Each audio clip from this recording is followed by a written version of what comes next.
Good morning friends. GST platform के YouTube channel में आप सभी का स्वागत है। जी हाँ फ्रेंड्स, जीएसटी के अंदर आपको जो इनपुट टैक्स क्रेडिट क्लेम करना है, उसको क्लेम करने के लिए जो नए टाइम लिमिट्स प्रेस्क्राइब किए गए हैं जीएसटी के सेक्शन 16 सब सेक्शन 6 के अंदर, वो किस तरीके से आप कैलकुलेट करेंगे और ये जो एक्सटेंडेड टाइम पीरियड है, इसका बेनिफिट आपको किस तरीके से मिल पाएगा, आपको प्रैक्टिकल एग्जाम्पल के साथ इसका जो पूरा एनालिसिस है वो समझ में आएगा। क्योंकि यहाँ पर सेक्शन 16 सब सेक्शन 6 के अंदर जो गवर्नमेंट ने अमेंडमेंट किया है वो ये किया है कि लेट सपोज आपका जीएसटी रजिस्ट्रेशन कैंसिल हो चुका है। अब जीएसटी रजिस्ट्रेशन जब कैंसिल हो जाता है तो आपके कैंसिलेशन के बाद आप अपनी जीएसटी की रिटर्न्स जो है वो फाइल नहीं कर पा रहे थे। अब चूंकि जीएसटी रिटर्न्स आप फाइल नहीं कर पा रहे, तो आपको जो इनपुट टैक्स क्रेडिट का बेनिफिट मिलना चाहिए था वो नहीं मिल पा रहा है। क्योंकि इनपुट टैक्स क्रेडिट आपको तभी मिल पाएगा जब आप अपनी जीएसटीआर 3B फाइल करेंगे। अब चूंकि नंबर कैंसल्ड है तो आपको इनपुट टैक्स क्रेडिट का बेनिफिट नहीं मिला, और वो टाइम पीरियड जो गवर्नमेंट ने सेक्शन 16(4) में दे रखा है, वो टाइम अगर निकल जाएगा 3B फाइलिंग करने के लिए, तो आपका इनपुट टैक्स क्रेडिट 16/4 की वजह से आपको नहीं दिया जा रहा था। क्योंकि जब 16/4 का टाइम निकला जा रहा था, उस टाइम आपका नंबर कैंसिल था और उसके बाद आपका नंबर चालू हुआ, तो आप पुरानी रिटर्न्स फाइल कर रहे हैं। तो वहां पर एक बड़ी समस्या जो है वो आ रही थी टैक्स पेयर्स को। इसके लिए गवर्नमेंट ने टाइम पीरियड ही एक्सटेंड कर दिया है, नया प्रोविजन दे दिया है। समरी में ये बताया गवर्नमेंट ने कि आपका नंबर जब चालू हो जाएगा, आपका जो नंबर है वो जब चालू हो जाएगा, उसके 30 दिन के अंदर आप अगर रिटर्न्स भर देंगे तो आपको 16/4 के टाइम पीरियड को देखने की जरूरत नहीं है। आप 16/6 के अंदर जो आपने 30 दिनों के अंदर रिटर्न भरी है, उस टाइम पीरियड के अकॉर्डिंग आपको आईटीसी दिया जाएगा। तो नया टाइम पीरियड 16/4 के साथ साथ अब सेक्शन 16 सब सेक्शन 6 के अंदर गवर्नमेंट ने बताया है किस तरीके से कैलकुलेशन होगा। अब हम लोग एक एग्जाम्पल के साथ इसको समझ लेते हैं ताकि कोई भी कंफ्यूजन जो है वो आपके मन मस्तिष्क में ना रह जाए। यहाँ पर आप देख पा रहे हैं, मैंने एक सिचुएशन आप लोगों के लिए ड्रॉ करा है, प्रैक्टिकल सिचुएशन, ताकि चीजें जो है वो अच्छे से आपको क्लियर हो जाए। ध्यान से समझ लीजिएगा, बहुत ज्यादा लोगों की क्वेरीज जो है यहाँ पर आ रही है। एक टैक्स पेयर है जिसने फाइनेंशियल ईयर 23-24 के लिए, फाइनेंशियल ईयर 23-24 की रिटर्न्स जो हैं वो नहीं फाइल करी हैं for the tax period January 24 to March 24। तो इस पीरियड का जो इसका इनपुट टैक्स क्रेडिट है वो कब मिल पाएगा? जब वो रिटर्न फाइल करेगा। ठीक है, फाइनेंशियल ईयर 23-24 की लास्ट क्वार्टर की रिटर्न इसने फाइल नहीं करी, और उसके बाद फाइनेंशियल ईयर 24-25 की जो पहले क्वार्टर की रिटर्न है वो भी इसने फाइल नहीं करी। कंसेक्यूटिव टू टैक्स पीरियड्स की रिटर्न जब आप फाइल नहीं करते हो, तो अंडर सेक्शन 29 डिपार्टमेंट आपका नंबर कैंसिल कर देता है। और यही हुआ, 30 जून 2024 को आपका जीएसटी रजिस्ट्रेशन अंडर सेक्शन 29 जो है वो कैंसिल हो गया, और वो कैंसिलेशन हुआ है विथ इफेक्ट फ्रॉम 1 जनवरी 2024।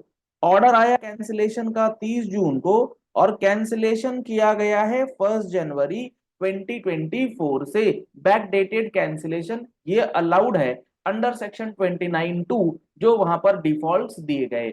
और उस डिफॉल्ट में एक ये भी है कि अगर आपका नंबर जीएसटी रजिस्ट्रेशन कैंसिल हो रहा है रिटर्न नॉन फाइलिंग की वजह से, तो वो बैक डेटेड कर सकते हैं। क्योंकि आपकी रिटर्न्स 1 जनवरी से पेंडिंग थी, तो 1 जनवरी से आपका नंबर जो है वो कैंसिल हुआ। अब जैसे ही 1 जनवरी को नंबर कैंसिल हो जाएगा, आप जनवरी से रिटर्न फाइल नहीं कर पाएंगे। ठीक, अब जनवरी तक की रिटर्न्स आपने फाइल करी है, जनवरी ऑनवर्ड्स आपकी रिटर्न डैशबोर्ड पे वो रिटर्न डिसेबल्ड हो जाएंगी। आपको फाइलिंग का ऑप्शन जो है नहीं मिलेगा, क्योंकि कैंसिलेशन का इफेक्टिव डेट जो है वो 1 जनवरी दिया गया है। इसको इंपॉर्टेंट पॉइंट ध्यान रखिएगा। अब यहां पर आगे की कहानी किस तरीके से हुई। 30 जून को जब नंबर कैंसिल हो गया, तो उसके बाद आपने रिवोकेशन के लिए अप्लाई करा। रिवोकेशन करने के लिए आपने एप्लीकेशन दिया, आपकी सुनवाई हो गई, और आपका नंबर रीएक्टिवेट हो गया 1 दिसंबर 2024। ध्यान से समझ लीजिए, आपका नंबर चालू कब हुआ? 1 दिसंबर 2024 को। अब पोर्टल पर आपकी रिटर्न्स एक्टिव कब से होंगी? दिसंबर के महीने में। दिसंबर का जो मंथ होगा, कैलेंडर मंथ दिसंबर, उस दिन जब आप 1 दिसंबर को अपना पोर्टल लॉगिन करेंगे तो आपको जनवरी 24 की रिटर्न, फरवरी 24 की रिटर्न या जनवरी से मार्च 24 की रिटर्न जो है वो फाइल करने के लिए दिया जाएगा। ध्यान से समझिए, 23-24 के लिए जनवरी टू मार्च महीने की रिटर्न जो आपकी पेंडिंग थी वो अब फाइल करेंगे आप 1 दिसंबर 2024 को। तो आप जैसे ही इस जीएसटीआर 3B को फाइल करने गए, आपके पास 15 लाख रुपए का इनपुट टैक्स क्रेडिट था, आपने इनपुट टैक्स क्रेडिट क्लेम करना चाहा तो यहां पर आ गया आपका सेक्शन 16 सब सेक्शन 4, और ये कह रहा था कि भाई अब तुम इस इनपुट टैक्स क्रेडिट का बेनिफिट नहीं ले सकते, क्योंकि फॉर द फाइनेंशियल ईयर 23-24 जो आपको इनवॉइसेस का आईटीसी लेना था वो कब तक लेना था? उसकी टाइम पीरियड थी 30 नवंबर 24, वो तो जा चुकी।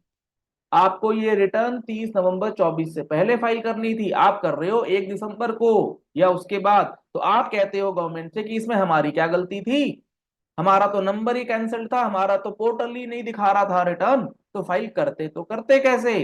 गवर्नमेंट ने अब इस सॉल्यूशन को, इस प्रॉब्लम को सॉल्व किया और गवर्नमेंट ने कहा अगर ऐसी बात है तो सुनो, अब जो आपको इनपुट टैक्स क्रेडिट का हम बेनिफिट देंगे वो कब तक देंगे? जो आपने ये रिटर्न फाइल नहीं करी, वो किस लिए नहीं करी? क्योंकि आपका नंबर कैंसिल हो गया था, और जिस दिन कैंसिल हुआ है नंबर, क्या उस दिन आप इन जनवरी से मार्च के इनवॉइसेस का आईटीसी ले सकते थे? कैंसिल हुआ था 30 जून को, क्या उस दिन आप एलिजिबल थे? क्या उस दिन 16/4 हिट कर रहा था? नहीं, उस दिन आप एलिजिबल थे। तो आपके लिए ये नया टाइम पीरियड लागू होगा। कैसे लागू होगा, कब तक ले पाएंगे? गवर्नमेंट सिंपल सी बात कहती है कि आपको अब हम लोग क्या बताएंगे, जिस दिन आपका नंबर चालू हुआ, किस दिन चालू हुआ? 1 दिसंबर 2024 को नंबर चालू हुआ। इसके 30 डेज के अंदर, इसके 30 डेज के अंदर आप इस पीरियड की रिटर्न को भर दो। 1 जनवरी 24 से 31 मार्च 24 की रिटर्न को भर दो, यानी कि 31 दिसंबर 2024 तक अगर आपने ये रिटर्न भर दी तो हम आपको आईटीसी जो है वो अलाउ कर देंगे under the provisions of section 16 sub section 6। इस तरीके से गवर्नमेंट ने इनपुट टैक्स क्रेडिट के टाइम पीरियड को क्लेम करने के लिए एक्सटेंड करा है, ताकि आपका नंबर कैंसिलेशन की वजह से कोई रुकावट ना आ जाए। सर यहां तो एक बात आप बताइए, चलो 23-24 के लिए तो बात समझ में आ गई, लेकिन यहां तो नुकसान हो गया 24-25 के लिए, क्योंकि 24-25 का जो ये फर्स्ट क्वार्टर का रिटर्न है ये भी तो कैंसल्ड है। तो इसके लिए जो रिटर्न हम लोग फाइल करेंगे वो भी तो 1 दिसंबर 2024 के बाद ही फाइल करेंगे। तो इसके लिए भी 31 दिसंबर 24 कर दी क्या गवर्नमेंट ने टाइम पीरियड? अगर आप मेरी बात समझ पाए, 23-24 के लिए तो चलो बात समझ में आती है, 24-25 के लिए क्या होगा?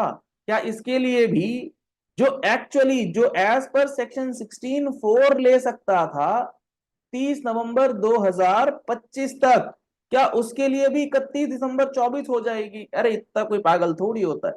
तो गवर्नमेंट ने आगे यहां पर दो क्लॉजेस ये दे रखे हैं कि अगर आपका 16/4 का टाइम पीरियड बचा है तो आप 16/4 के टाइम पीरियड या जो ये एक्सटेंडेड 30 डेज का टाइम पीरियड है, दोनों में से पीरियड कैलकुलेट कर लीजिए, और जो लैटर डेट बनेगा, जिस सिचुएशन में आप फॉल कर रहे हैं उसका लैटर डेट क्या है, उस लैटर डेट तक आप ले सकते।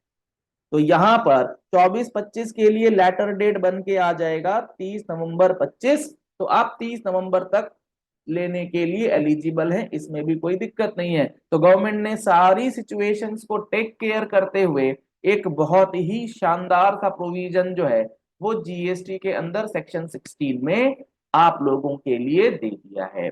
चलिए इस वीडियो को यही एंड करते हैं। अगर आपको इसी तरीके से एक एक सेक्शन जीएसटी का समझना है तो आप हमारे जीएसटी के फुल कोर्स को ज्वाइन कर सकते हैं, जिसके लिए लिंक आपको वीडियो डिस्क्रिप्शन बॉक्स में दिया गया है। आप प्ले स्टोर पे जाकर के जीएसटी प्लेटफॉर्म का मोबाइल एप्लीकेशन डाउनलोड कर सकते हैं और एक एक सेक्शंस की डिटेल जानकारी ले सकते हैं along with amendments. Amendment class अब अपकमिंग डेज में आपको देखने को मिलने जा रही है। अगर आप पहली बार आए हैं हमारे यूट्यूब चैनल पर, तो आप हमारे चैनल को फॉलो कर लीजिए, सब्सक्राइब कर लीजिए नोटिफिकेशन बेल के साथ। ऐसी ही इंपॉर्टेंट प्रैक्टिकल वीडियोस आपको हमारे चैनल पर डेली बेसिस पर देखने को मिलेंगी, चाहे वो इनकम टैक्स लॉज हो, चाहे वो जीएसटी के कानून। Thank you and have a nice day.